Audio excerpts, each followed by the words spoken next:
Hi, friends of the sun. Welcome to our weekly reading group happening every Monday. You can join the stuff yourself with all the information down in the description. It's just on Zoom. Everyone can join. We ask the authors of some papers questions or discuss some papers ourselves. And yeah, it's just we talk about whatever papers we're interested in at the moment.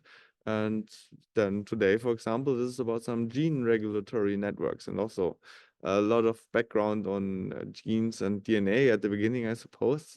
Maybe I asked a few too many questions there, but if you're as new to that area as me, then you might enjoy the information that Matthew gives us as well. So let's go into that. So my name is Matthew Aguirre. I'm finishing up a PhD in the Department of Biomedical Data Science over at Stanford Medical School. My advisor there is Jonathan Pritchard, who's over in genetics and biology. And this paper is going to be the majority of my thesis work. I'll be working a little bit on some sort of stuff more related to statistical genetics, but this is going to be most of my PhD. They've titled the paper Gene Regulatory Network Structure informs the distribution of perturbation effects. So I just want to start. I want to start with basics. Hopefully, this is somewhat familiar to everyone here, but I want to talk a little bit about how we get sort of from genome to gene regulatory network. I know that not everybody here probably thinks about biology, so wanted to start. I wanted to start with some introduction here. So this is a sequence of DNA. Don't stress too much about what the actual letters are. And what I've put here, I've put sort of these dots here to denote that there's actually the sequences that actually encode these things are much larger than I can really actually display here. So the human genome is order of 3 billion of these letters, and not all of it actually encodes genes. So what I've put here, perhaps this blue sequence represents the coding sequence of the gene. This is in fact only 2% of the genome, even though there are about 20,000 of these protein coding entities. These genes encode a gene product, by which I mean a protein. We often represent this by these sort of squiggly diagrams, and I've picked a gene to sort of show here slide. So the rest of the genome is thought to have some sort of regulatory role. Hannes, did you want to Yeah. say something? You now have this between the CTC and the TGG and so on, the blue stuff, you have a little gap, but you also made the gap blue. But the question that basically came up, how much is if we're stitching together, like you call the stuff introns and exons, right? I think exons are the stuff that actually gets then translated to proteins. And so do we call introns just everything that's not coding? So introns are the parts of genes that are transcribed and then But taken out. not translated? Yeah. Okay. They're not translated. That's correct. Okay. Yeah. So then Uh, there's other bits of sequence that are sort of in between genes that's intergenic. Uh, the bit that's coding is just exons. The remainder of sequence is sort of, I guess this is sort of one of the big challenges in biology, is to sort of figure out what exact sort of functional role yeah. the rest of the genome sort of has to do with respect to the genes. So I guess do you want And me to keep going? so we have a certain amount of DNA, right? And Mhm. um, we say that 2% of those are part of the 2% of those are coding, or 2% of those are exon. No, exons would be the same as coding, but 2% of those are transcribed, or 2% of those are translated. That's the question. 2% is translated. Okay, and how much is transcribed? So introns are a much larger fraction of the genome. I believe it's, oh, I should have this number in the back on the top of my head. I think it's 40%. It's a much larger fraction of the genome. So, I mean, then a lot of the regulation that happens is not um, based on what gets transcribed, and I don't know where the transcription factors bind and do stuff, but a lot of the regulation comes afterwards of what is stitched together successfully. Yeah, so when it comes to, I guess one of the challenges related to, I guess, identifying genes and identifying regulatory elements is there's a lot of overlap. So things that can be an intron for one gene can also be regulators for other genes, or the sequences of intron do have regulatory roles. Okay, and when you talk about a gene, do you now mean just the stuff that goes into the protein, or do you mean including the introns?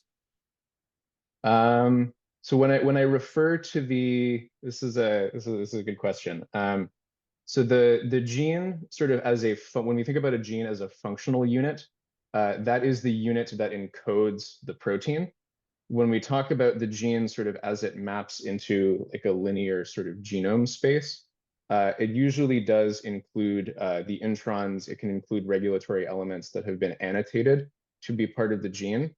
But we sort of talk about the exons of the gene, the introns of the gene, sort of the body of the gene as different sorts of parts of, I guess you wouldn't include regulatory elements as parts of the gene, but there are sort of different annotations that can describe things that are related to the gene as well. Okay, and last one That answers your question. Last one on that, are the introns always between the exons, or can there also be introns that come a little before or a little after? So there is some sequence that's there is sometimes some sequence that's paired out at the start and sort of at the end. This isn't really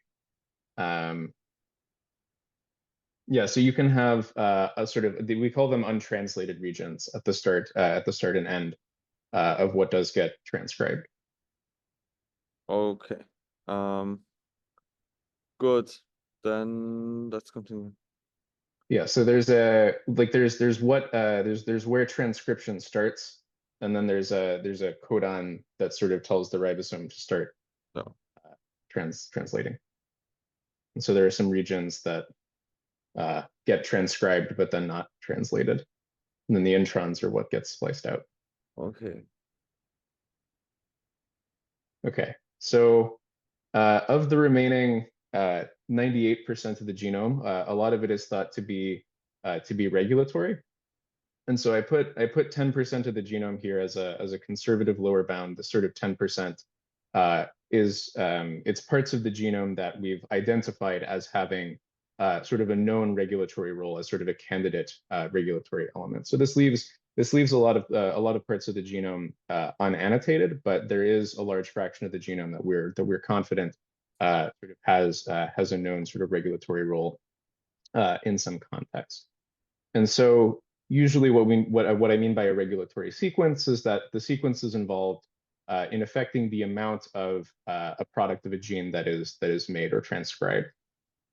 So usually this effect is not just from the DNA itself, but it's due from a different gene whose product, typically a protein, is acting as a regulator. So the protein that I've given an example of here in the bottom right acts as a transcription factor. This is a regulatory gene that comes in, binds to DNA, and then does something to affect the expression of a gene, usually that gene whose coding sequence is sort of nearby in linear genome space. Of course, all of these numbers are relative with the scale of the genome being what it is.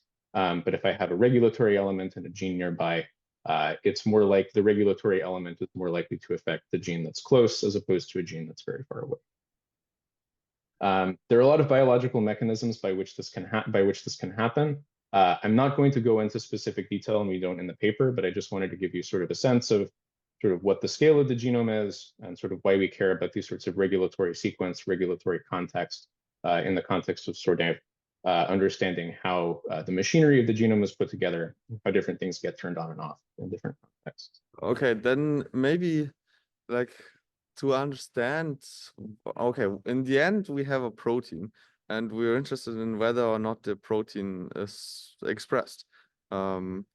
Or the thing that's encoded in the DNA is actually expressed, and it now can depend on it depends on whether it gets transcribed and on whether it gets translated and stitched together correctly after being transcribed. And now the question is, how much, or what is the least reliable part, so to say? Is it the regulation of, or like the regulatory sequence recruiting the transcription, or is it the splicing stuff afterward? Like, where is usually yeah, the point of failure, if one can say that? So I'm not entirely sure what you mean by the most or the least reliable part of this, but these are all, so each one of these steps can introduce different sorts of regulatory processes. And I think, I guess if any of them sort of go wrong, or if there's a mutation in regulatory sequence or a mutation that affects the function of protein. With that, I don't mean, I just mean basically where does it happen the most often that a gene is prevented from being translated all the way to the end? Is I it think on? my understanding is that it's mainly through transcriptional regulation. Okay. But I guess that's sort of my own mental model. There are folks that sort of study post-translational modifications and sorts of things like this. That But that means I that think I think most of the sort of differences between cells, between cell types, involves sort of changes in expression through transcript or through at the level of transcription. so the stuff afterward is kind of reliable. And if you're developing your drug or so, or some gene therapy, then you can sort of be quite confident that the stuff afterward will work and do its job. Is that fair to say? That's certainly my mental model. But I think a lot of people that study sort of there are these that sort of more focus on these other sorts of regulatory processes would probably have some fair points as to how sort of I don't know. There's a lot of sort of post-transcriptional things that that can affect the exact sort of Yeah. form of No, a gene that's expressed or sort of there's things like this that. there's this But usually. I think the easiest sort of the easiest sort of conceptual model, and certainly the area that we mainly focus on in this work is regulation of transcription. We Yeah. sort of we certainly in this paper we don't model sort of post-translational regulation or post-transcriptional regulation. And then like your second point, sometimes a gene can be what is sometimes a gene can be regulatory DNA as well. That's right? Oh, that's what you want to say? So a gene encodes a protein. Yeah, but it could also be a regulatory for another gene, no? So this regulatory sequence can overlap. No, I I mean a think it's gene, a gene that is a gene at the same time as being a promoter or an enhancer for another gene. I yeah, guess. the sequences can overlap, or sort of what I've identified here as separate sequences in different colors. These can be overlapping, or the regulatory sequence can be found in the intron sort of another gene. Uh, in okay, but only in the intron or also in the exons? I think it's not. I think it isn't. I don't think it's very common to have overlap in. Um, I don't think it's very common to have this type of sequence overlap. But I think so. I have another slide that might perhaps sort of Yeah, let's make some go. of the make some of these questions, or at least the I mean, conceptual model that they I've were here a little bit more clear. very sufficiently answered. Yeah, Okay. thanks. All right. So this is just sort of another way of representing this picture that I've had here. We have the coding sequence of a gene. Here I've started to represent the product with the circle here. And usually sort of for the rest of the presentation, for most of this work, what I've sort of, or what I'll represent, or what I'll think about here, the expression of the gene is the intermediary step between DNA and protein, namely the RNA that's transcribed. So I've sort of taken away the letters here. We have a coding sequence of a gene. This arrow represents sort of the initiation of transcription. And we have this green sort of regulatory sequence here. So the sort of mental model I have here is that the products of other genes, in this case transcription factors, can then interact with this regulatory sequence and then do something to alter the expression of the nearby gene. So perhaps they're involved in recruiting the transcriptional machinery. Perhaps they physically block the binding of the transcriptional machinery from sort of coming in and doing its job. But there are other sort of gene products that can affect the expression of this nearby gene. And so if we sort of think about a causal diagram for how the products of these genes interact with one another, we can sort of represent this with this sort of abstraction here, where I've taken the products of all of these genes. I'll take their the level to which they're expressed as these variables. X1 sort of corresponds to this transcription factor.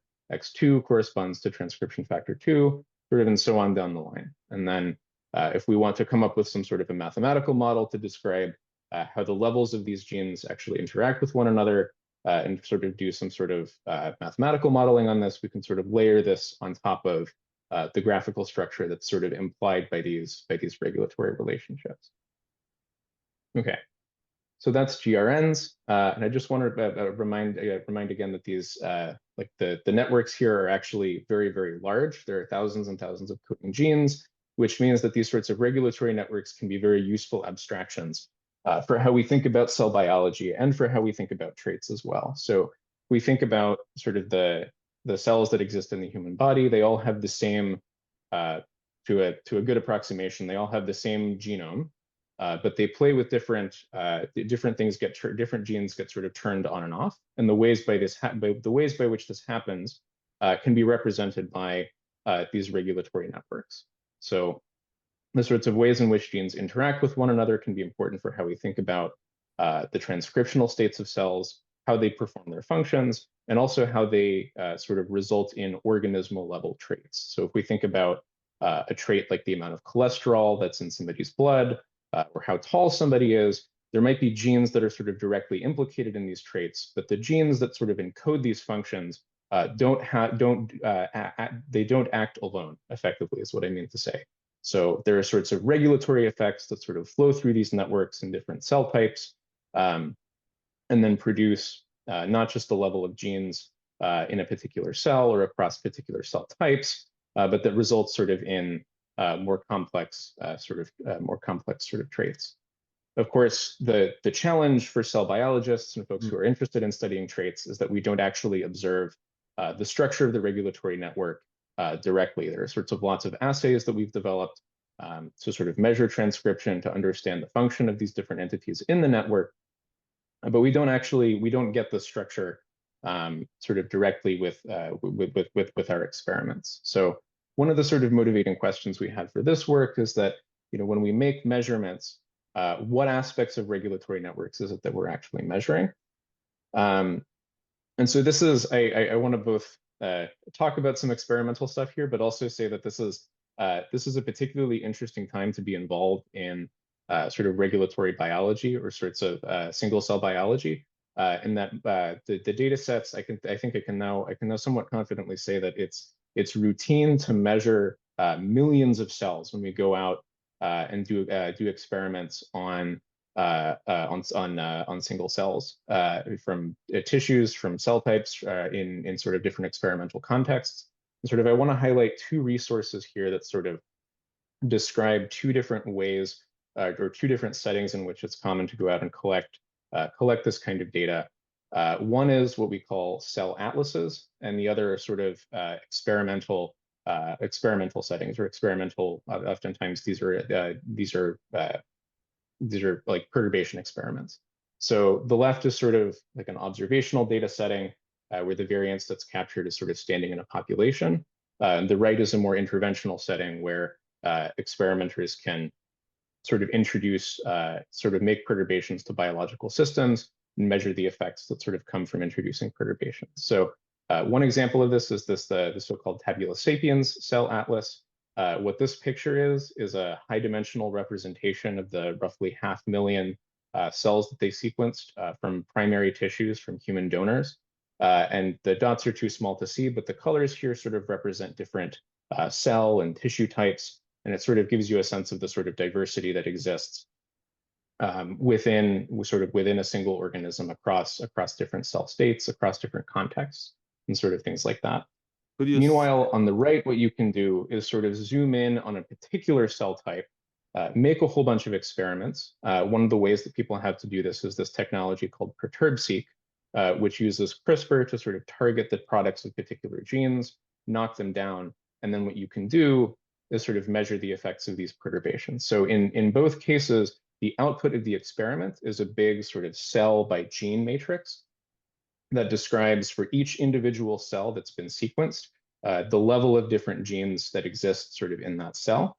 And then what you can do based on sort of gene annotations and cell annotations is summarize, for example, in the observational setting, based on where a cell came from a tissue, sort of what genes tend to be active in different cell types, or in the right sort of setting, where you're working with experimental data, where sort of these cells have received different molecular perturbations, you can summarize the effects of those essentially small perturbations to different genes. You can sort of summarize them into sort of a gene by gene matrix of sort of perturbation effects. Sort of then the question that's sort of implied by this is, well, what are these data good for? How does the structure of the regulatory network sort of come in to affect both of these types of data? And what we'd like to do now that these data sources are, more of these data sources are coming online, and that it's more common for people to be using these types of data to ask biological questions, what we want to do is understand how the structure, how sort of inference structure, or sort of the inference tasks that people do with these data sort of is informed by the structure of regulatory networks. And I guess I can pause here for questions if people have them about data, about sort of the structure of the problem. Hopefully I haven't gotten too distracted by things here to start. Okay, let's maybe just briefly go over all three of them again. So if we have this sort of sapient cell atlas thing, then for each cell, what type of data do we have? Is this very heterogeneous, and it's just whatever was measured in that particular thing for that human, or yeah, how does it work? So there's a lot of flexibility in terms of what you can sort of try to target in these assays. So if there are particular genes that a researcher is interested in, they can sort of try to enrich what they sequence for different genes. But in these settings, the goal is sort of a transcriptome-wide sort of characterization of what's in all of these different cells. So the goal here is just to sort of sequence as much as you can from each of the cells. And then the output is just sort of a count of different RNAs that you might find. Usually the processed version of these data looks like, sort of like I said, like a cell by gene matrix that describes, here are all of the cells that I have. Here's sort of a count of each of the RNAs that I've found. And you can sort of go back and annotate where those sorts of RNAs came from in the genome. Yeah, but how do we define what a cell is? Maybe by what RNA is expressed in them. So now we have a yeah. Do you see what I mean? I'm not sure I understand. What makes a certain cell type? It is what proteins are expressed in that cell, right? And now we're counting, like we're defining, oh yeah, if these and that proteins are expressed, it is this cell type. And now we look at, if you have this cell type, what genes are expressed in that cell type. So doesn't this sort of circular? So I mean, there are sort of different cell types that exist sort of, I guess in the cell atlas context, you can think about cell types as coming from different tissues or organ systems. And that sort of defines like a natural sort of biological boundary. But if you sort of really take a deep dive into different, I don't know, I think there's like a philosophical question here, like when you get it as sort of at the level of individual cells or sort of small populations of cells, sort of what exactly constitutes a like a very sort of fine-grained portrait of what a cell type is sort of gets at this issue. But I think at sort of a higher level, when you get into sort of tissues or different, like the composition of cells within tissues, there are sort of natural sort of clusters that can sort of fall out from this. And what's the heterogeneity across humans here? Is it at maximum 24 humans, or is it just 24 tissues but many humans? 24 tissues, small number of humans. Okay. And then this perturb seek data. Is this now like on the right? Are you talking about basically one data set or a bunch of data sets which are sort of So this example that I'm highlighting here on the right, this is a single data set. So it's 2.5 million cells that were cultured from the same sort of cell line. And what differs from the different cells is the different effectively treatment that they received. And what the treatment sort of in quotes is sort of a CRISPR construct that knocks down the product of a gene. And so then sort of there's a way to map back which cell got what sort of perturbation. And then sort of from that, you get the same sort of result of a cell by gene matrix. And then you can sort of remap, here's a population of cells that got this knockdown, that got another knockdown. And so it's this is sort of like a more homogeneous population of cells to start. That's sort of what we've done, or what the folks in the study did is they sort of treated these cells with a different sort of population of drugs and measured the effect. Okay, so we started with all the same, like we have one cell, then we duplicate it a bunch of times, and then we have like many cell populations. We treat each one of them differently, and then we see what genes are expressed at the end. Yeah, I think that's a fair characterization. I think there's a question from Denise. Let's go. Yes, mind the question. So if we apply something like CRISPR-Cas knockout, how often do we get some kind of indirect variations in the regulatory network of a cell? Perhaps not even from the off-target action of a CRISPR-Cas itself, but maybe, for example, because it also disrupts some enhancer, or maybe even like mRNA, microRNA translation, transcription, or something like that. Okay, so two comments to this. This particular data set, the goal is to target particular gene products. So I don't think they're not targeting particular regulatory elements. But as far as summaries of the data go, we'll actually get into that very soon. So I guess hold on to that. Hold on to the second part of the question. Okay, thank you. Okay, then let's get maybe to some more of these data details for the second data set, which I think is also what you'll be using in your paper. Yeah. And then, yeah, we can get to some more questions about the data. Sure. Okay. So last one, how typical would you say is this as a data set, or is this like maybe now the go-to data set? And if we now look at these two examples of data sets, are those like the best that we have, or what other data is out there? There's a few other cell atlases. A lot of them are like mainly focused on human. There's also a mouse cell atlas that I'm aware of. For the time being, at least to my knowledge, if you're interested in sort of molecular, or I guess you call these genetic perturbations because they target genes. That this is the resource on the right is very large scale in the number of things that they want to put out and perturbed. I'm not aware of another data set that has as many sort of perturbed genes as this one, but the underlying technologies here, the perturb-seq technology, there are quite a few other data sets that sort of use it to study particular systems, to study particular regulatory programs in different contexts. And what is maybe the most common? So to me, it sounds like perturb-seq stands for I perturb with whatever I want, and then I sequence the stuff. And now here, you perturb with whatever you want is using some CRISPR to change genes or to remove certain proteins, which are maybe a transcription factor or so. And what are the different types of perturb that people do? and the most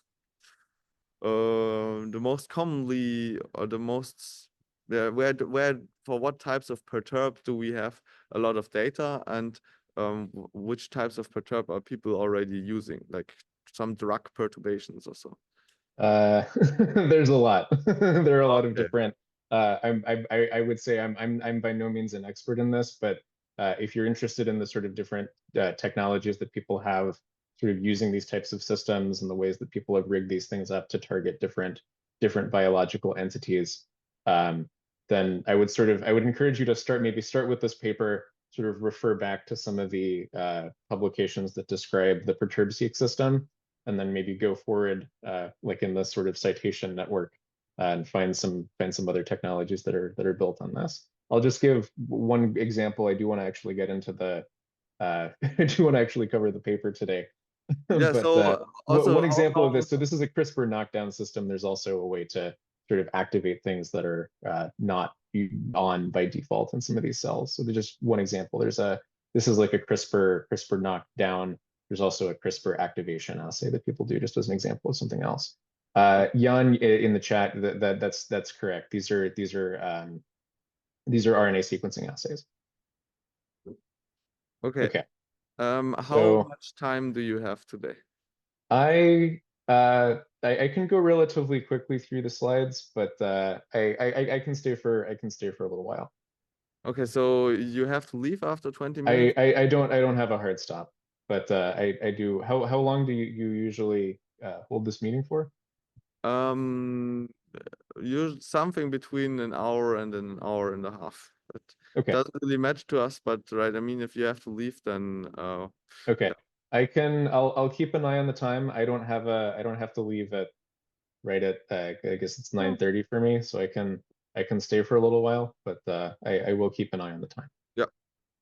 Okay. So this is the background. Hopefully everybody's got something of a sense of the data that are available, and sort of the conceptual framework behind gene regulatory networks, and sort of what sorts of things people can do with both technology, and sort of what's maybe some relevant biological questions are that people can do with this. So we wanted to come up with, in our work, we wanted to come up with a sort of a good model of how these sorts of gene regulatory networks are put together, sort of understand some of their sort of organizational principles, understand their structure, and then sort of get to a place where we can sort of start to ask and answer questions about, you know, if we're interested in inferring gene regulatory networks from these data, or if we're interested in inferring finding group sort of structure in this data, sort of how best can we use these different sorts of data sources to find sort of biological structure.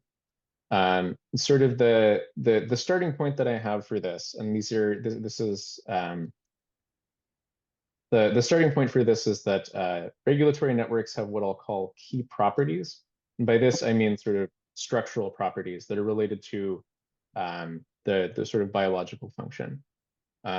So what I mean by this, I guess this is just a reminder that I'll be drawing these sorts of causal diagrams where sort of the nodes here represent different genes. And when I draw an arrow between two genes, I sort of have an implied regulatory relationship there, where one maybe acts as a transcription factor, and then where the sort of arrow points is the target of regulation. So if I now have a bunch of genes, I can assemble a regulatory network that might look like this. Here we have more genes and sort of more regulatory interactions. What I mean by key properties is that if we think about this sort of subnetwork as a particular sort of region of a gene regulatory network, we probably wouldn't expect that the structure of the network be sort of organized exactly in this way. And what I mean is that there are sort of a few biological properties, or sort of a few biological sort of notions that we have that sort of relate pretty cleanly to properties of networks, sort of in sort of a network science sense. So one example of this is that we expect there to be a relatively small number of regulators per gene. So folks here that probably think a lot about graphs probably are more comfortable with the terminology that I'm going to put on the bottom here. This just means that the structure of the network is sparse. So there are a small number of connections as a function of the number of entities in the network. Another example is that not all genes in the human genome have regulatory roles. And among those that do, there's a highly variable number of things that, that are actually directly regulated or that are targets of regulation among regulators. So we have this notion of a transcriptional master regulator that's directly involved in the regulation of many genes. And sort of there are, what this means is we expect there to be sort of an asymmetric distribution of in degree compared to out degree. We might imagine that most genes are subject to some kind of regulation. There should be sort of a relatively small number of regulators per gene in that sense. But what happens is, but when we think about regulators, there should be a much heavier tail in terms of the number of things that are sort of targeted by individual genes. Finally, we have this notion of functional groups. So a reminder that, again, these genes are sort of parts of molecular complexes that involve that sort of execute different molecular functions. Oftentimes, you need to have several genes expressed in a cell at the same time in order to do some sort of biological synthesis or whatever sort of the functional group actually does in the cell. And what this means is if I turn on one gene, then I should also be turning on sort of all of the other genes in the pathway and the complex in order to execute the function, which means that there should be some sort of notion of grouping. There should be some sort of notion of modularity, where a lot of sort of the causal regulatory arrows in the graph tend to be drawn within members of the same sort of functional group. And so these sorts of graph properties, sparsity, properties of the degree distribution, and different aspects of modularity and sort of the grouping, are the things that I'm going to focus on, or the things that I focused on in the paper, as sort of the subjects of sort of inquiry about the structural properties of gene regulatory networks that I think are sort of biologically important. To sort of drive this home, this is now getting into the actual paper figures here. These sorts of key graph properties do actually emerge in experimental data. So I'm not the first person to sort of come up with these graph properties. There are folks in network science and systems biology that have sort of made these observations before, that have sort of come up with different ways of sort of analyzing them. But if we look at the sort of recent perturb-seq study, what we can do is sort of describe this gene by gene perturbation matrix, where we sort of summarized the effects that each of the CRISPR perturbations have had. We can sort of summarize this into a gene by knockout matrix. And if we sort of investigate what this matrix contains, then the matrix itself is relatively sparse. We find that only 3% of entries in that matrix correspond to a significant transcriptional response. So if I perturb one of the genes that was perturbed in the study and then measure sort of a random gene that was measured in the study, only 3% of those interactions correspond to a transcriptional effect. One thing that I want to mention here, because this was the most, I think this was the most natural place to put it, is that for folks for folks who think a lot about networks, a lot of times when we think about causal modeling, we think about directed acyclic graphs.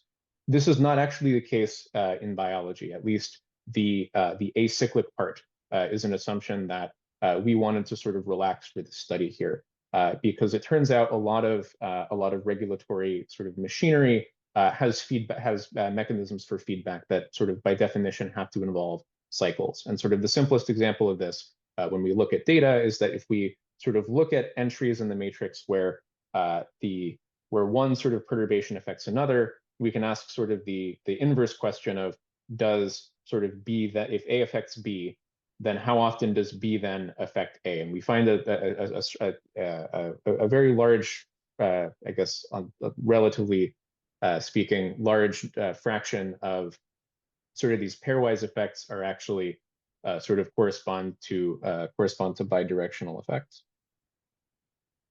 Yeah. How much do we think there is, or how much do we know there is effects of two things doing the same job, two transcription factors doing the same job, so that we would have to knock out both of them to see the regulatory effect? Ooh, that's an interesting question. I don't have a great set. So I know that there's a lot of redundancy in biological networks. I don't exactly know. I don't have a good sense of the percentage of sort of interactions or the percentage of things that are entirely redundant. I think the thing that you're describing is perhaps if there are if there's A1 and A2, you need to perturb both in order to see an effect. Yeah. I don't have a sense of how common these types of sort of I guess you could say non-additive effects really are. I think at least in the statistical genetics community, I think the sort of the assumption of additivity is extremely common and I think pretty good. I think in certain contexts here, I think it's important to have some amount of nonlinearity, but I think the extent to which they're non-additive or non-multiplicative according to some model, I think that's sort of an open question here. Maybe it makes also a lot of sense. Like, why would there two? Or can you think of reasons why it would be good to have two genes doing the same transcriptional job? Because if not, then why would there be like one would go away, evolutionary speaking, so to say, because it's not useful or it's not needed. So I think I don't know that there is an example or a need to sort of have I guess two identical copies of the exact sort of same. I guess I don't know that complete redundancy is very common, but I think from a sort of system-wide perspective, there is sort of I think there is like some amount of evolutionary pressure that exists to sort of maintain some sort of robustness of the system to mutation, to perturbation, because mutation events do happen biologically, and sort of if there is, I think there's a good argument for having some sort of transcriptional or at least some sort of robustness in the system to where if the function of one gene is altered in some probably unpredictable way, then the response of the entire system is sort of mitigated in some way. So we'll sort of get into this in a little bit. Yeah. I guess I'll finish this slide, and I think then there's another question in the chat here. But sort of if we going back to this sort of gene by knockout matrix from this study here, another thing that we can do, sort of instead of summarizing the entire matrix, we can look at the rows and the columns of this and sort of describe what happens when I perturb genes. What does the effect of a gene perturbation sort of as the subject of perturbation, sort of the downstream effects of a perturbation. And then I can also ask what are the sort of upstream effects of a perturbation. If I look at a gene across perturbed conditions, sort of how many times or how many things do I see affecting a gene, or how many times do I see a gene affecting something else? And sort of this is the sort of degree asymmetry that I mentioned on the previous slide. There's a much heavier tail of outgoing effects than there are incoming effects, which sort of supports this notion that there are transcriptional master regulators that, when perturbed, have lots and lots of effects. But if I think about a particular gene as being subject to perturbation, then this is a much sort of tighter distribution of things that can affect a particular gene. Finally, is this example of group structure, or sort of so-called modularity. And for this, I'm going to sort of return to the gene by knockout matrix. If we sort of do a little bit of clustering of this matrix, one of the things that we find is that this is actually one of the summaries from the original paper. That's just sort of changed the visualization on it a little bit. There are sort of groups of genes and groups of knockouts that all have sort of similar effects that sort of respond in sort of coherent ways. So this sort of block of genes here is all downregulated in response to a similar set of perturbations that, when these genes are perturbed, they tend to all affect this sort of group of genes. So there's some sort of evidence for this sort of group structure, as well as the degree asymmetry and sort of sparsity. And so what we want to do is, right, these sorts of properties definitely exist in data. We'd sort of like to quantify the extent to which they exist in data and sort of understand why it might be biologically important for networks to have these properties. We sort of want to understand what these properties actually do, and then maybe downstream how they affect some of our inference tasks. I think there's a question in the chat. Yeah, like the do we have data for regulatory networks in time? Oh, in this particular experiment, no. But there are some folks that are working on sort of making perturbations and then measuring cellular responses at different time points to sort of tease apart what is sort of a first order effect, second order effect, and so on. Yeah, That's something, that's an experiment that you can do. Actually, my question was, I think, slightly different. I was more thinking about how we can actually model the causal graph in a more refined way, because with the cyclic graph, it becomes very difficult, I think, to actually establish causal connections sometimes, and this like idea of sort of variation becomes difficult. And my idea was that if we would model the whole transcriptional machinery not in aggregation, but actually in a more discrete way by modeling each individual transcription event, as if modeling each synthesis of a single mRNA separately, then we can also get into play more data, such as context of the regulatory sequence of the DNA, combination of different transcription factors, and perhaps some knowledge of the combinatorial effects between different transcription factors, because they are sometimes quite nonlinear. And I also noticed that in your model, you're using linear combination there. At least the summation is linear, but then you have nonlinearity. But you don't have this, I think, strongly nonlinear interaction between different transcription factors. Sure. So I think there will be a little bit of nonlinearity when we get into when I get into the mathematical model that I lay on top of this. But I think the question that you have about how to sort of, I guess, how to sort of untangle some of these regulatory loops and sort of make I guess, sort of produce a DAG from sort of like the I guess the causal structure of genes. I think you certainly can. I'm not aware of any work that's tried to do this. I would worry a bit about scale if you were to try to do this system wide.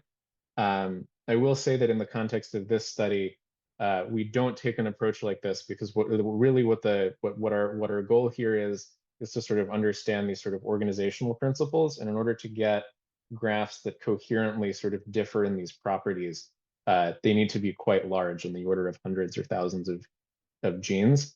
And then if we sort of imagine expanding that into sort of, I guess, sort of like you say, synthesis of individual molecules, that becomes quite hard to simulate. But I think you certainly, for sort of smaller transcriptional systems, maybe on the order of tens of genes, you certainly could do something like this, and I think it would be quite interesting. I'm unfortunately not I'm not as well read in this sort of corner of the literature, but I think there might be something interesting here if you look for it. Yes, I agree. Maybe it's possible to do for a subset of genes, but thank you for your answer. Yeah. Okay. So, all right. I think I'll move on for the time being. So we'd like to understand sort of the effects of these, what I'll call key graph properties, or key structural properties of gene regulatory networks. And sort of to do this, I think this is familiar to folks that have read the paper, and I hopefully this is a somewhat obvious point, but we can't sort of change the underlying structure of real graphs that exist, or like of true regulatory networks in cells and organisms and things like this. So we have to turn to simulations. And so for this, what I did is I sort of looked in the network science literature, found a relatively simple generating algorithm that produces directed sort of scale-free networks, and then made a modification that sort of gives them some sort of group structure that we can control. And sort of the key idea behind this is that in order to understand what sparsity does, what modularity does, what sort of these properties of the degree distribution do, we have to sort of be able to tune all of these with sort of different dials, sort of produce graphs that have sort of predictably sparse properties, or predictably sort of modular groupings and sort of things like this. So the algorithm works like this. It's a growth process with preferential attachment. If those terms are familiar to anybody from sort of the network science literature. And so the way this works is we start with a small initial graph. Algorithmically, this example isn't actually the graph that that we start with, but it is the graph from the previous slide that I think has some of the some nice properties already, and hopefully lends itself to some intuition. So we start with an initial graph, and then all we do is we repeat one of two options until we sort of reach a stopping condition in the number of nodes. So we repeat one of two steps until the graph reaches its desired size in the number of nodes. And one option, which we take with probability p. So these terms are hyperparameters. I'll explain what they do in a moment. With probability p, what we do is we add a new node. I've sort of diagrammed this here. It's this blue node. We assign it to one of k groups. So for this example, k is 2, the blue colored nodes and the black colored nodes. And then we add it to the graph by an incoming edge. We always add it with an incoming edge, and this sort of reflects the assumption that we're making that every gene in the network is subject to some kind of regulation. We pick the regulator, or the source of the edge, using the distribution of out degrees and group membership. And there are terms which describe how much we care about the out degree distribution compared to random. And there's another term that determines how much we care about the group membership compared to sort of a random choice. The other option, which we take, we'll draw this edge. The other option that we take with probability 1 minus p is to add a new edge. And we pick the gene to be the target, so the target of regulation, using the in degree distribution, much like we did with the out degree distribution. There's a parameter that determines the probability that this is randomly chosen, or the probability, or I guess a weight that for a node to be picked randomly, or a weight to be picked according to the in degree distribution. And then we follow the same procedure. Once we've picked the target node, we follow the same procedure as before to pick the source. So we look at the out degree distribution as well as the group memberships. So each one of these terms, the number of nodes, the number of groups, so the number of nodes and the number of groups are fixed. I guess these are all fixed quantities, but we have the number of nodes, the number of groups, and each one of these terms sort of tunes a different property of the network. And so what we do is we sort of keep iterating in this process until we reach a stopping condition, and the result is a graph that has n genes assigned into k groups. And what each of these properties, or what each of these terms do, is sort of control one of the network properties that I mentioned earlier. So the sparsity term, which is p, which determines the probability that we add a node or add an edge, essentially determines the number of edges that we draw. And so it turns out 1 over p tunes the average degree of a node in the network, where small values of 1 over p mean the network is sparse. We have few transcription factors per gene. Large values of 1 over p means we have many regulators per gene. The group affinity term w, which describes sort of how likely we are to draw an edge within rather than across members of the same group. It turns out that this fraction w over w plus the number of groups minus 1 roughly determines the probability that I draw an edge between members of the same group, whereas w gets large with respect to k, the groups account for a lot of edges in the graph, where when w is small, the group membership is not actually meaningful with respect to sort of the causal structure of the network. This sort of in degree uniformity term delta in determines properties of the in degree distribution, where when delta in is very large, the strength of preferential attachment is very small. We get a somewhat Poisson-like degree distribution. But if delta in is very small, we get sort of in hubs, where there are genes that sort of have lots of incoming regulatory connections. The same thing is true for this sort of out degree uniformity term, delta out. If delta out is small, we have more sort of hub genes with lots of edges going out. And if this term is very large, then we have sort of a more Poisson-like sort of degree distribution here. And what I'm showing for these two is the CV, or the coefficient of variation of the in or the out degree distribution, where a sort of larger CV corresponds to sort of a heavier tail in the distribution. So those are the 4 network properties. And one thing that I want to note actually before I go on is that the examples that I have in producing these figures, it's the same 500 graphs. So what I've hopefully convinced you is that these parameters of the generating algorithm sort of exhibit some amount of independent control over the things that over the properties that we care about. P determines sparsity. W determines how much the grouping that we get actually matters, and then these sort of delta in and delta out terms sort of independently control properties of the in and out degree distribution. All right, so we have a way to make graphs that have properties that we care about. I haven't actually talked about how to sort of model gene expression sort of from one of these sorts of graphs. And so this is sort of the same picture that I had before, but sort of now sort of the nodes and edges are going to be graphs that are produced from this generating algorithm. But just for the sake of simplicity, if we think about one gene and its regulators, the way I describe these effects is sort of using this difference equation. And sort of people in systems biology oftentimes use these sorts of stochastic differential equations to sort of generate or sort of describe the transcriptional processes here. And I've sort of made I've made a couple of modifications to make these types of things a little bit easier to work with, or a little bit easier to sort of conduct sort of forward simulations from, and a little bit easier to sort of pick parameters here. So what I'll assume is that each gene, here I'll focus on the sort of this focal gene X. I'll say it has an innate production rate that's described by this term alpha, and it also has a rate of RNA decay that's given by this term L. Now for each of its regulators, I sort of give each of the regulators a weight, beta 1, beta 2, beta 3. And sort of the way that I produce, or the way that I model gene expression sort of synthesis is just sort of you take a linear combination of this sort of base production rate alpha, contributions from regulators beta 1, x1, beta 2, x2, beta 3, x3, and so on.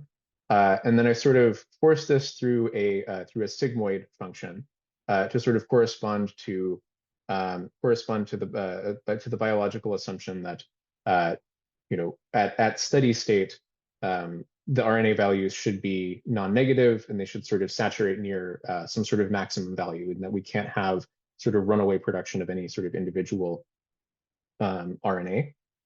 So the synthesis term is given by this sort of sigmoid of like a alpha plus beta x, and then sort of in a particular time step we have a constant rate of degradation, which is governed by L, and then we have sort of a noise term here, where in each time step there's some amount of noise that comes from sort of the transcription and degradation processes that's described by sort of the size of the time step, like a global noise parameter, which has some weight that I'll call x, and then sort of we take the variance of sort of this noise term as a sort of proportional to the amount of RNA that exists sort of in the system. And so what we do is we sort of initialize this system and conduct forward simulation from. Sorry, this is an old slide. We should actually in the paper we initialize these to 0, but the initialization doesn't seem to matter that much empirically. We do a forward simulation for this, and then we eventually reach some sort of steady state expression, which is sort of at an equilibrium. Sort of the expression of each gene is sort of given by this expression here. It's just the synthesis term sort of over the degradation term. And one of the things that's really nice about this model is that it's very easy to conduct.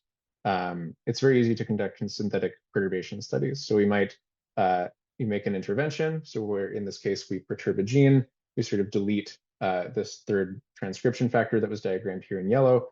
We do this by setting its expression sort of equal to 0, and then we can sort of continue on sort of simulating from the same model now, where we've just deleted this node from the graph. We sort of eventually reach a new equilibrium, and then we define sort of the perturbation effect the effect of sort of deleting X3 as the log2 fold change in expression values sort of every other gene in the system. So we just take the expression, say this sort of pink gene here, the ratio of its new equilibrium expression over its old equilibrium expression, do a log transformation, and say that's the effect of perturbing X3 on this other gene. And so the nice thing about having this sort of flexible model with sort of parameters that we can sort of randomly initialize is that we can simulate a whole bunch of GRNs with different sort of structural generating properties. For each GRN, we can perturb every gene in the system, and we can sort of compare the resulting distribution of sort of perturbation effects to sort of see how the distribution of effects is related to properties of the graph. And so this is exactly what we do. This is it's a somewhat big task to sort of simulate all of these networks, conduct a bunch of synthetic perturbation studies, so that all of these GRNs have about 2,000 genes in them.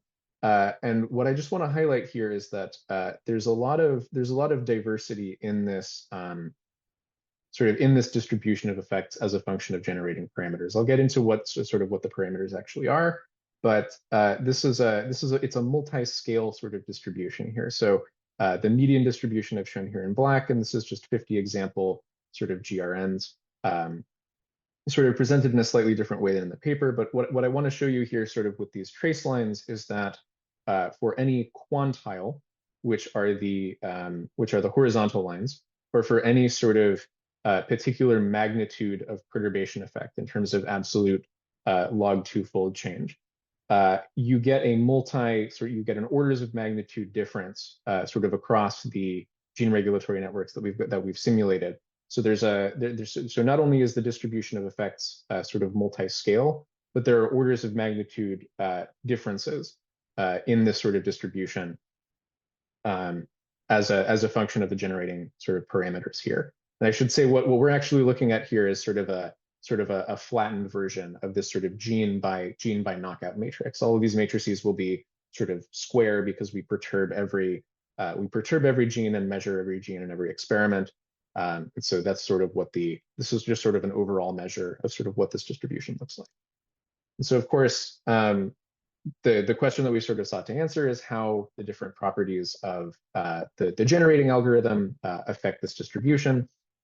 And just because this is a multi-scale distribution and it's a little bit tricky to work with, I'm going to do this, and I'm going to present this in terms of different summaries of this distribution. So what we wound up doing for the paper, and this is just sort of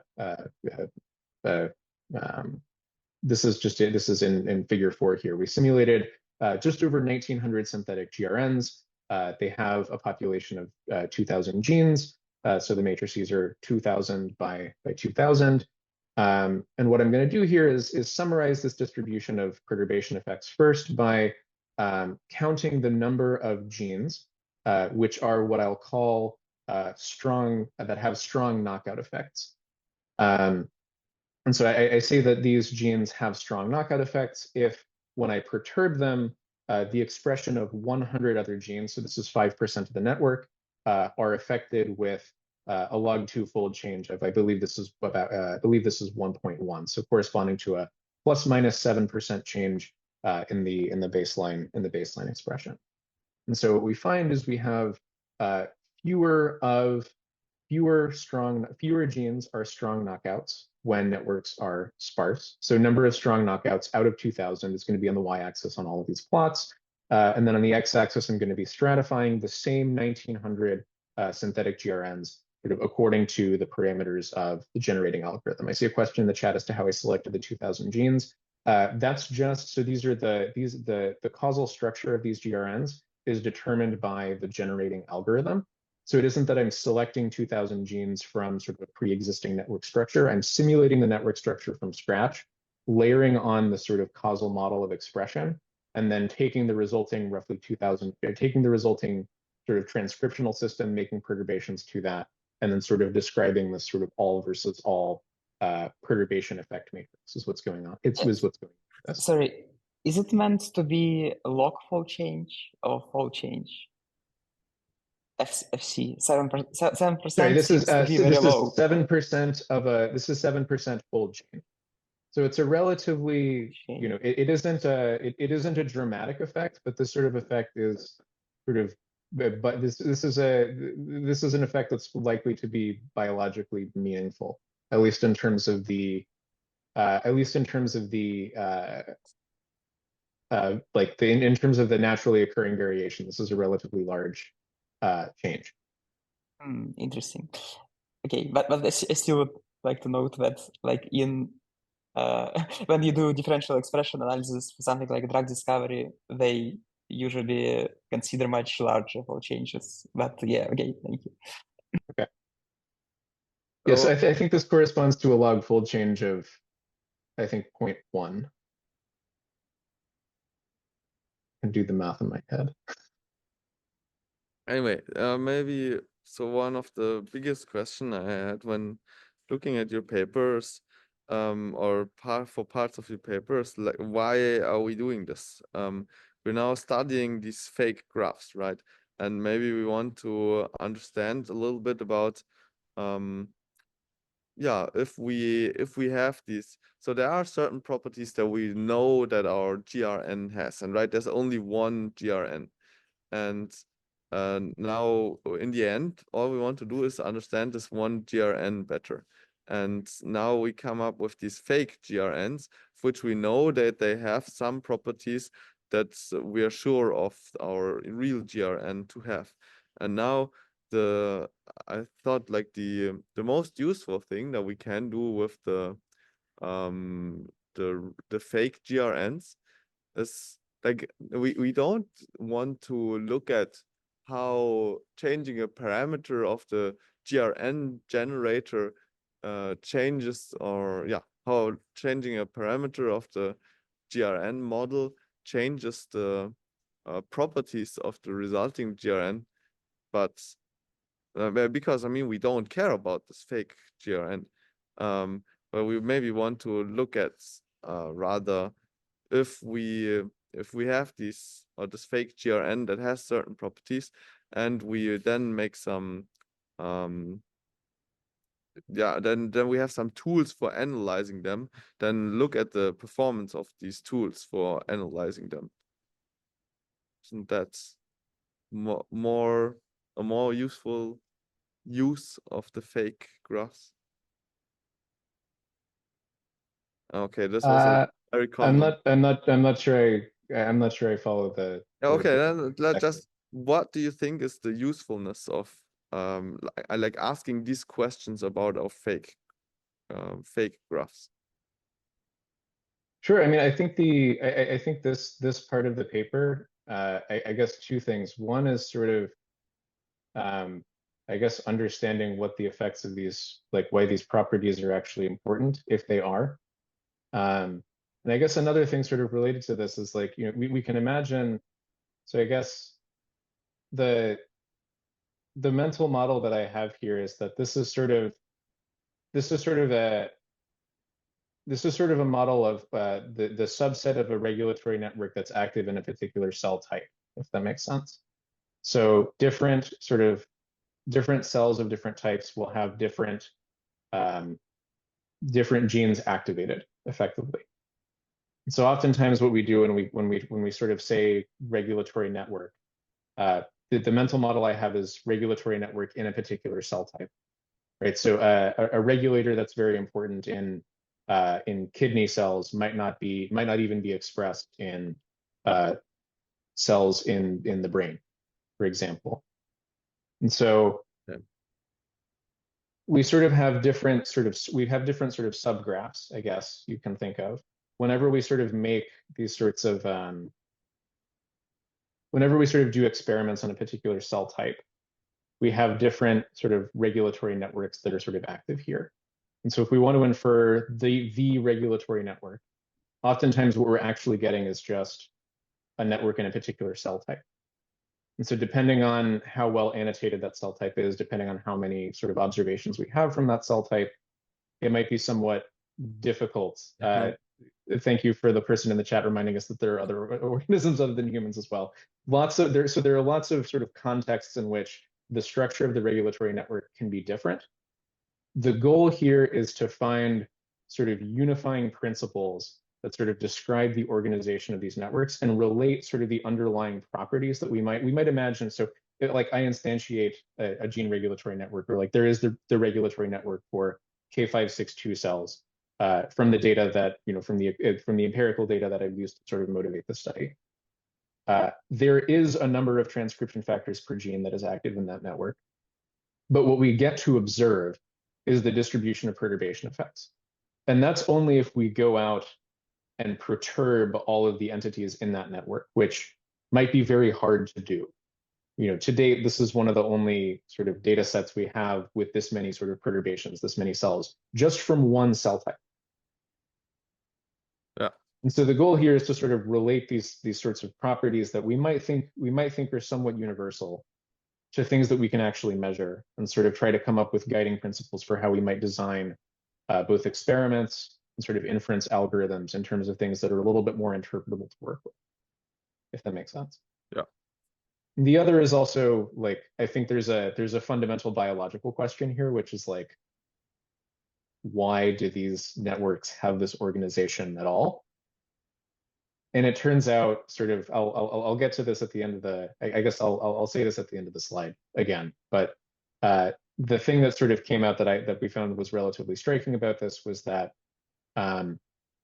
it turns out if we think about the biological properties of networks again, namely sparsity, properties of the in and out degree distribution, if we think about sort of one of the directions of this property being associated with like being biologically realistic, we think of networks as being sparse rather than dense, as having master regulators as opposed to having a very sort of diffuse regulatory structure, as having meaningful group structure as opposed to sort of random group structure.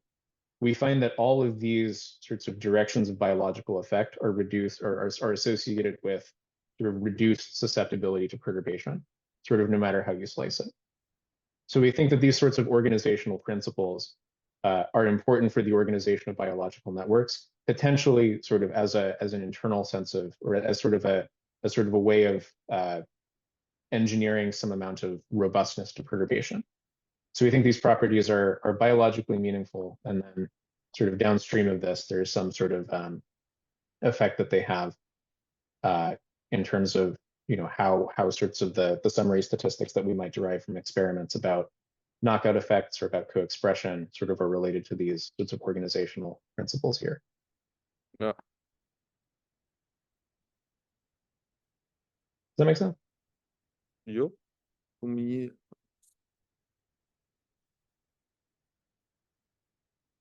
Okay, so I guess I'll click through the rest of the slide, but I've sort of said the main result here, which is that sort of these networks tend to have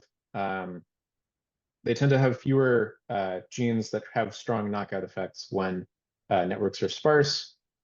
When networks have group structure as opposed to not having group structure here, one group corresponds to this sort of NA category. What actually seems to drive this is the sort of within group affinity term here, where large W is associated with higher modularity. The number of strong knockouts here sort of goes down as the network becomes more and more modular. The idea here being that if we think about perturbation effects as sort of flowing through the network, then if I have sort of group structure, then there's sort of a limit on how far the effect of a perturbation can sort of flow. This sort of confines the effect of a perturbation to within that group. If we have in degree uniformity in this delta in term, this effect is close to 0, but there is sort of a downward trend. But sort of more importantly, if we have out degree dispersion, namely if we have more genes that act as hub regulators, then what these genes tend to do is sort of soak up the number of strong, or sort of soak up the perturbation effects, so that there are fewer genes in the network that, when perturbed, have sort of strong effects here.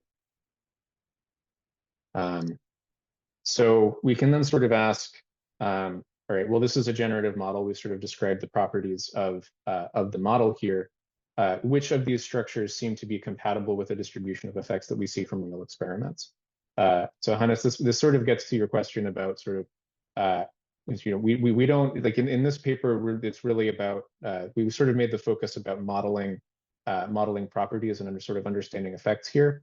But if for folks that are interested in inference, I think this type of approach might be sort of interesting. So what we do is we sort of take the same sort of perturb-seq data here and compare sort of the top 3% of pairwise knockout effects from the synthetic GRNs and sort of ask, are some of these structures that we simulate better or worse associated with the distribution of effects that we see in real data here. And so there's a little bit of wonkiness in this plot because of the log scale, but we find that, yes, there are some structures that seem to be better matched to the distribution of effects that we see in experiments.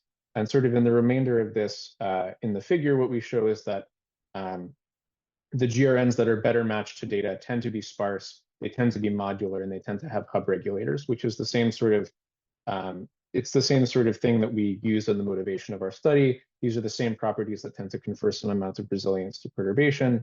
So if we are sort of in the business of doing regulatory network inference, these are things that might be useful as these are things that might be useful to encode as priors, sort of inductive biases in sort of the architecture of a learning algorithm, or sort of from the sort of reverse perspective, if I want to sort of assess the biological realism of the output of an inference algorithm, these are sorts of yardsticks that we can use to assess whether or not the output of that algorithm is realistic or believable. If we have something that outputs, far too many edges, or that doesn't have certain types of organizational properties, then we would suspect that that output structure is not likely to be biologically realistic. So we have some synthetic GRNs. Who cares? One of the things we can do with the synthetic data, having ground truth, is that we can sort of use them for case studies to sort of understand how some of the data that we get from experiments can be used for inferences. So I'll sort of categorize them into, I'll sort of group them into two different categories, and sort of rather than benchmarking a particular inference algorithm, what I'll do is sort of look at the sort of distributions of simple sort of summary statistics that people oftentimes use to sort of describe the pairwise relationships between entities, namely the distribution of perturbation effects and the distribution of sort of gene coexpression that you can sort of produce from our causal model. So if we're interested in pairwise interactions, somewhat intuitively, we find that perturbation effects tend to be a much better sort of measure of sort of causal structure than coexpression is. This is perhaps not too surprising. There's sort of an order of magnitude difference in this distribution of log fold changes between pairs of genes that share an edge compared to pairs of genes that do not.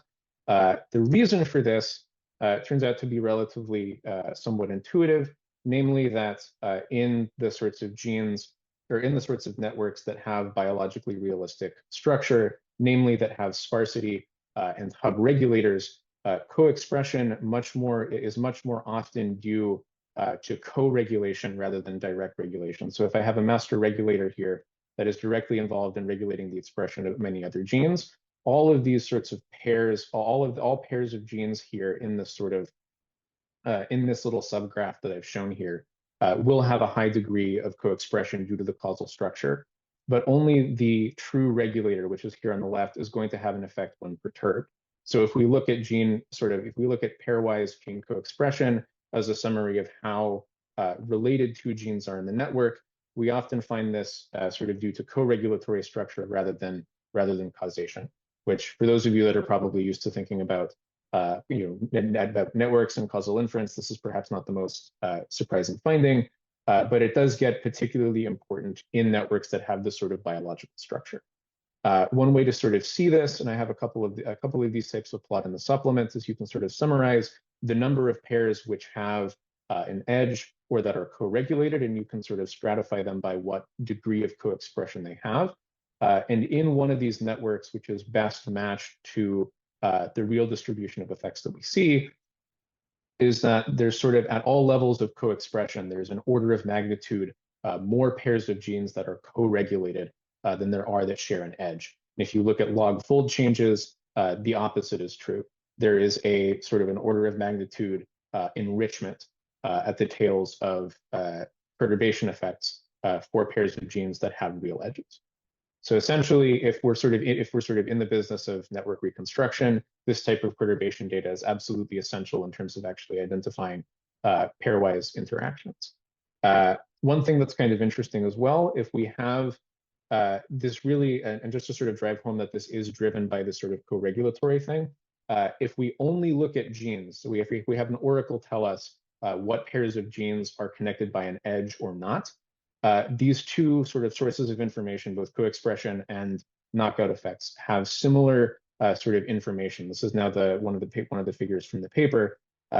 Correlate, or sort of the gene co-expression and the knockout effect are somewhat moderately sort of rank correlated with each other. It's really the sort of enrichment sort of at the tails of co-expression around genes that are not actually causally connected to one another that causes co-expression to not be as reliable of an indicator of the causal structure of the network. So that's the wrong way.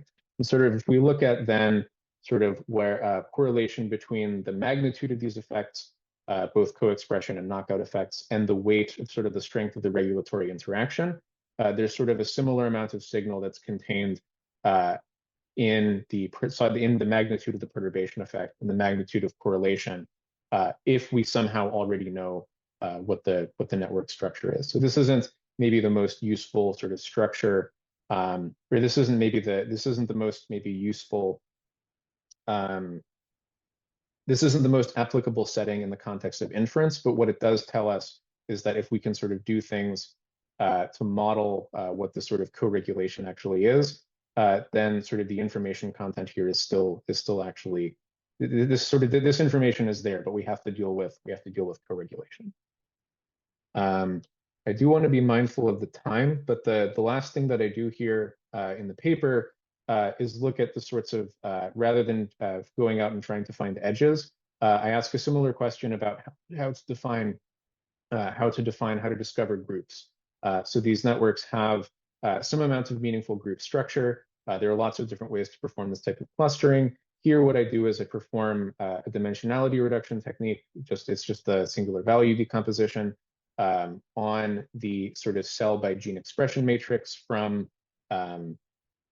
sort of this synthetic data.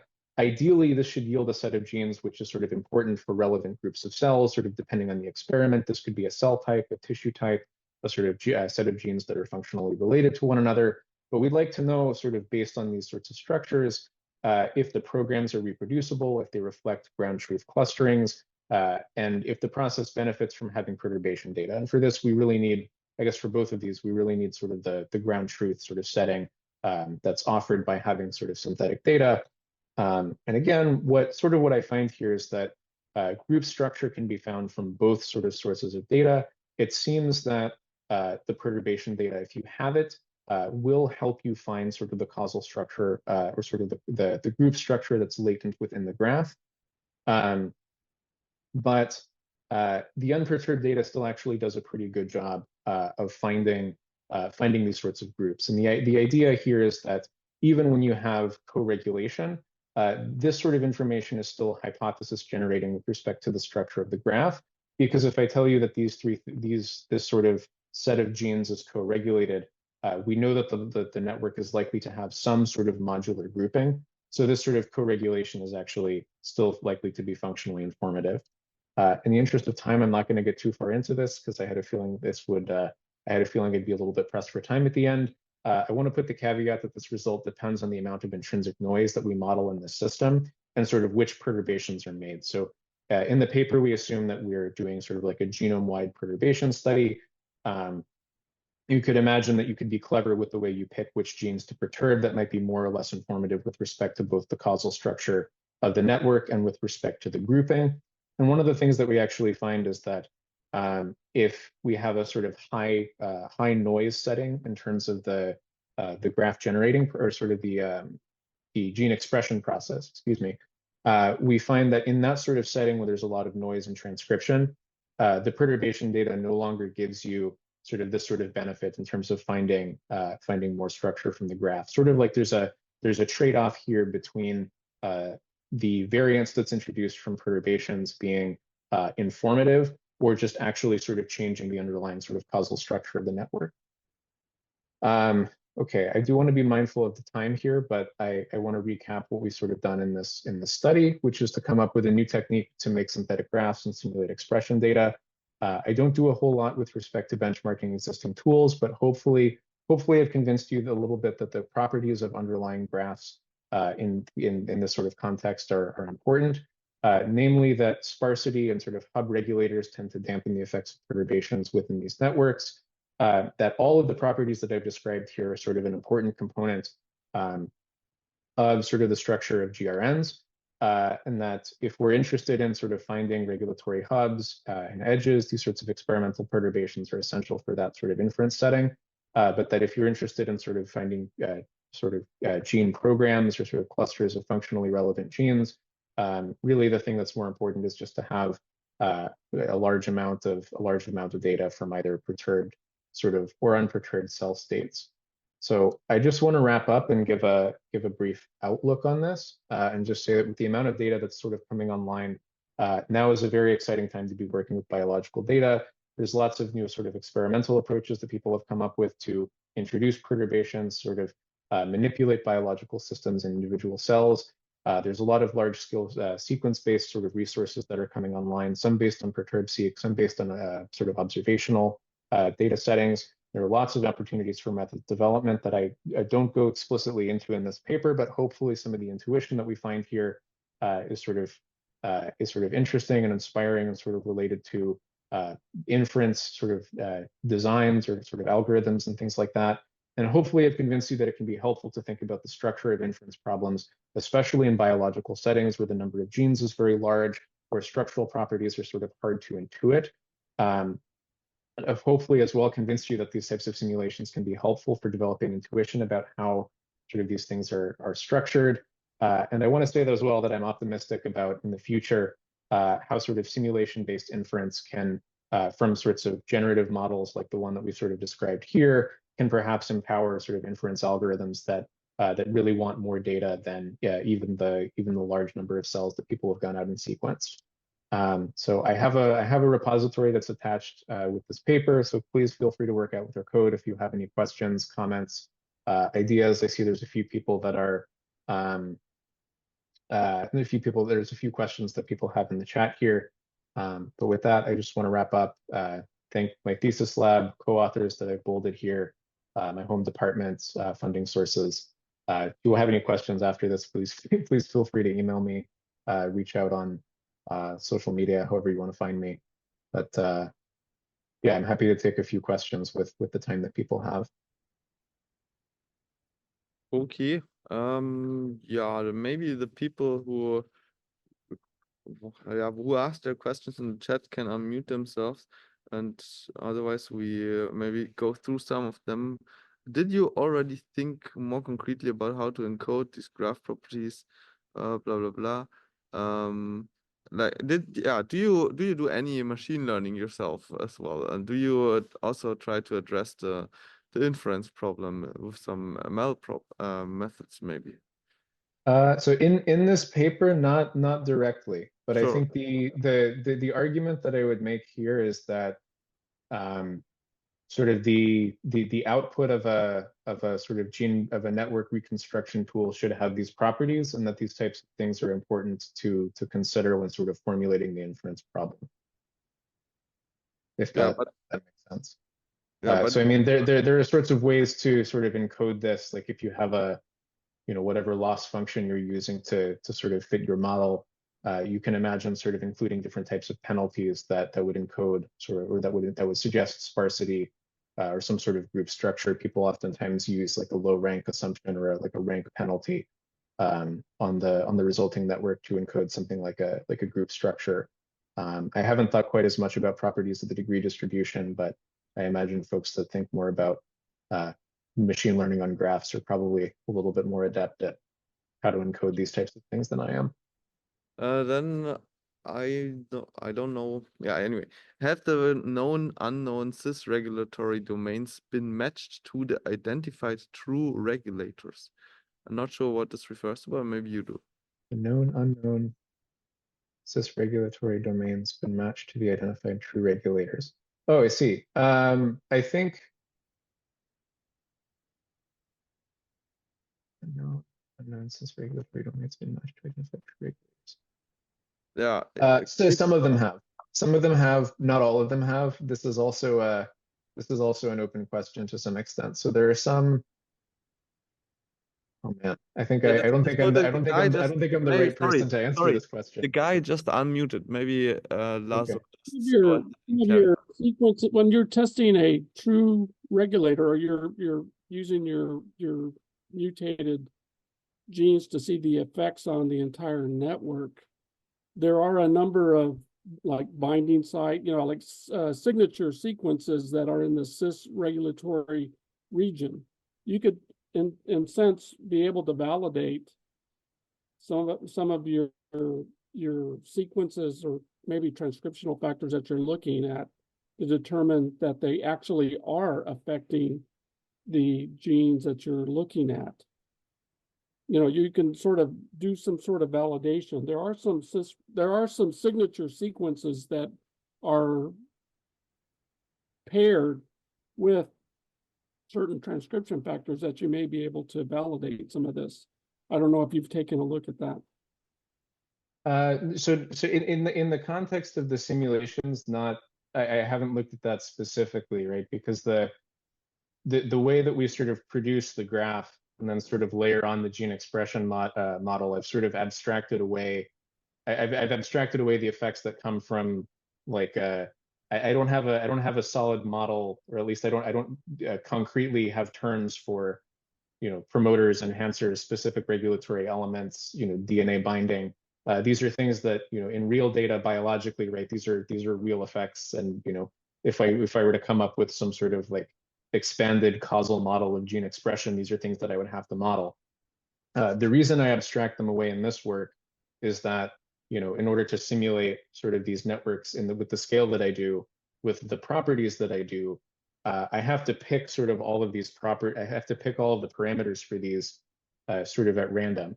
So the sort of trade-off that I made was that I'm going to sort of abstract some of the biological detail away for purposes of this model to sort of get at some of these network scale sorts of questions about how the systems are organized. But then, when it comes to sort of actually doing inference on, whether specific factors like in real data, but if I want to ask, what is the precise nature of the effect that one transcription factor has on a particular causal gene, then you sort of need to do that sort of modeling. But that's sort of like I think of that as sort of one layer of abstraction, sort of deeper into the network, sort of closer to the transcriptional machinery, sort of away from the network. I hope that kind of answers your question, but I think I think your point is an important one to consider, like sort of with both real data and with sort of like a slightly more transcriptionally focused scale, if that makes sense. Yeah, it makes sense. I think, because you have to pick and choose your perturbations that you're creating, and of all the genes that are affected downstream, it'd be interesting to see how many of those actually have some of the reported signatures that are usually associated with the genes, or maybe in this case transcription factors that are involved. But yes, it would be a layered type of an experiment or way to test, how meaningful are these signature domains that are reported? Are they actually key to this expression or not? And that's something that would be followed later on. Mm-hmm. Yeah, I think that's a great point, and that's a great sort of avenue for for future models. I see somebody's got a hand up. Yes, thank you. So what I would really be interested in is if there would be a way to quantify significance of different network motifs, like directed network motifs such as triangles, different feedback loops, or maybe like even large subnetworks but I don't know if it is possible to do on this level of resolution, because for me, like an equation, kind of two questions, is this stochastic differential equation that you are using. You have a non-linearity there, sigmoid, but still, like, is it really that not linear, non-linear? Can you maybe actually approximate it quite well with something like solving it almost directly, maybe in very few steps? Because it seems that because the coexpression matrix, the structure matrix that you're modeling, it doesn't model this explicit, like molecular events, and because of that, it kind of can also model like transitive events, sort of one gene influencing another gene, and the second gene influencing the third gene, and then if you compress it, you get not a sparse matrix anymore. And then how much use do you get from actually modeling this topology explicitly? Because it's because actually what we are, I think, working in reality are often observationally, they are not really like these sparse graphs. They have these transitive interactions also.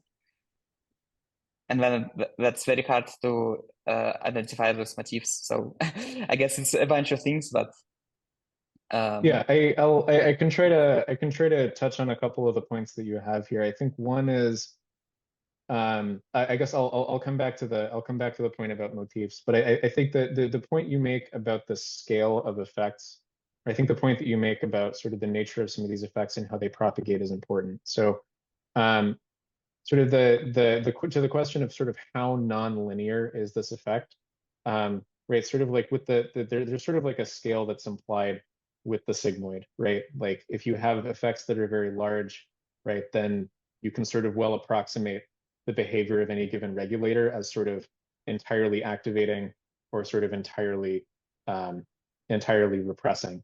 Like if the scale of regulation sort of internally is really big, right? Likewise, if the magnitude of regulation is really small, then you're only going to be living, like the expression of the gene is going to be staying within a particular region of the sigmoid essentially all the time. And to your point, you can actually make a decent sort of approximation to the sort of behavior of the system just with a linear sort of first order approximation.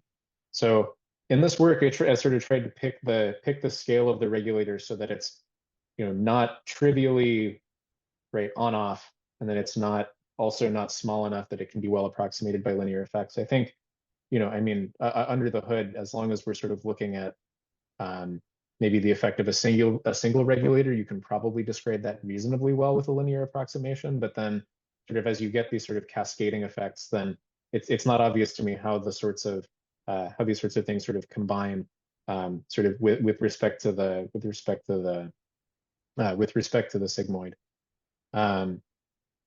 I think biologically, there's also an important point here. You mentioned coexpression, but I think biologically there's also there's an important point to be made here about the scale of effects that are made when we perturb things.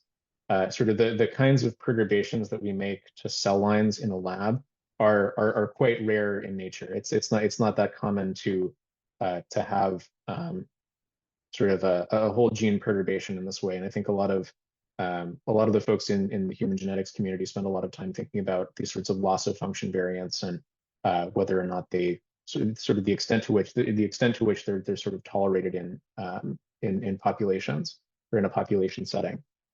So the scale of perturbations that we make sort of in experiments, and also sort of the way we sort of reflect them in our simulations, these are very large scale perturbations.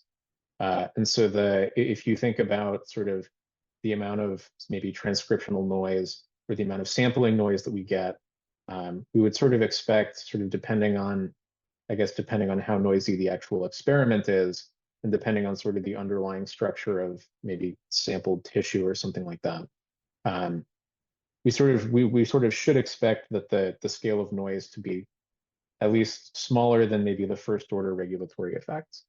And so again, if you're sort of dealing with smaller perturbations, in terms of like how things propagate through a network, or in terms of maybe more subtle perturbation effects, like related to maybe standing genetic variation in a population that affects, for example, transcription factor binding. That's sort of a different scale of effect than sort of like a large knockout or sort of something like that. And so I think the reasons that people have for sort of getting at some of these very detailed, maybe molecular models, or sort of abstracting some away, or abstracting some of those sorts of interactions away and just using a linear model, is sort of informed by the scale of the sort of underlying perturbation effect. And then, I mean, the extent to which, any data set sort of that deviates from these sorts of assumptions is something that you can then test.